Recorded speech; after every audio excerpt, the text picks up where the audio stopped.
Deputy Speaker, sir, the digital age has certainly arrived. The convergence of Infocom and media sector in the digital realm has transformed the way we live, interact, learn, teach, travel, shop, and more. When I first dabbled in digital technology more than a quarter century ago, I would not have imagined that the painfully slow 14.4K data modem that I had could transform the internet to be so pervasive years later, and that the clunky cellular phone in my hand could stream live video and do so much more now.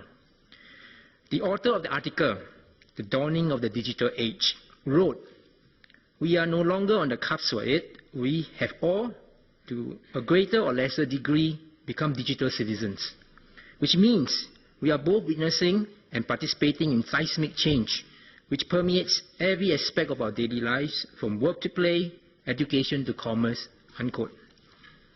If we look around us today, we are certainly experiencing a seismic change in the way we live our lives with the advent of the digital age. Information, media, and services are readily available anytime, anywhere, and on demand. The formation of the Infocom Media Development Authority, or IMDA, as stated in its press release, is to recognize the importance of the digital economy and seize new opportunities. The authority will regulate a converged Infocom media sector and safeguard the interests of consumers as well. The digital world moves at unprecedented speed. Indeed, we must seize new opportunity lest we will be left behind. But we must also regulate the digital economy with a light touch so that innovation and creativity can thrive and grow in a fast-moving and ever-changing environment. I wish to seek some clarification and make some suggestions on the bill. Although Section 12(1) of the bill does not preclude the Minister from appointing suitable candidates from the information, communication and media industry to be members of the authority, I am of the opinion that such appointments should be seriously considered.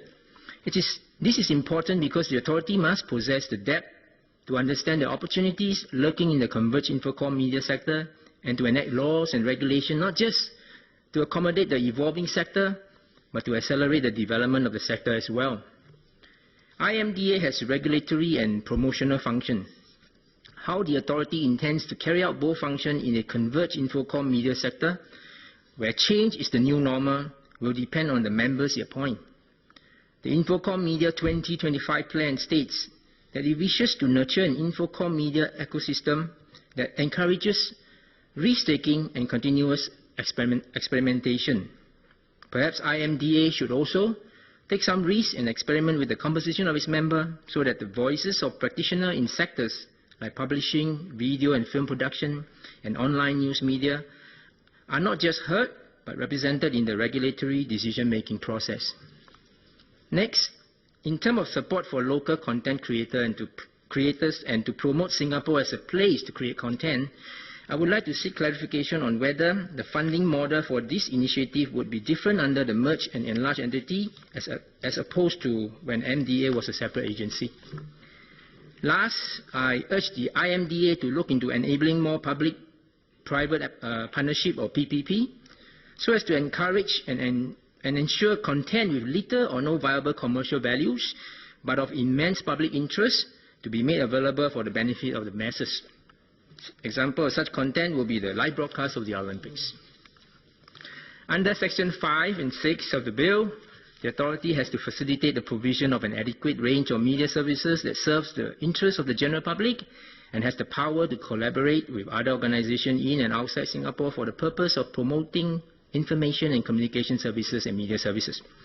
Singaporeans almost missed out watching history being made live from Rio de Janeiro last Saturday, when Joseph Schooling won the first ever Olympic gold medal for the country. Had the impasse in the broadcast rights for the Rio Olympics not been resolved at the very last minute. The reality is Singapore has a small domestic market. The decision to have live broadcasts of events like the Olympics cannot be solely based on commercial consideration. This government has continued to support Formula One year after year. Can it not do something for events that happen only once every 4 years, and of which Singaporean athletes are participating and winning as well? I urge IMDA to look into facilitating more PPP in bringing services and contents that may not attract viable commercial interest, but may bring immeasurable benefits to the nation as a whole. Speaker, sir, I support the bill.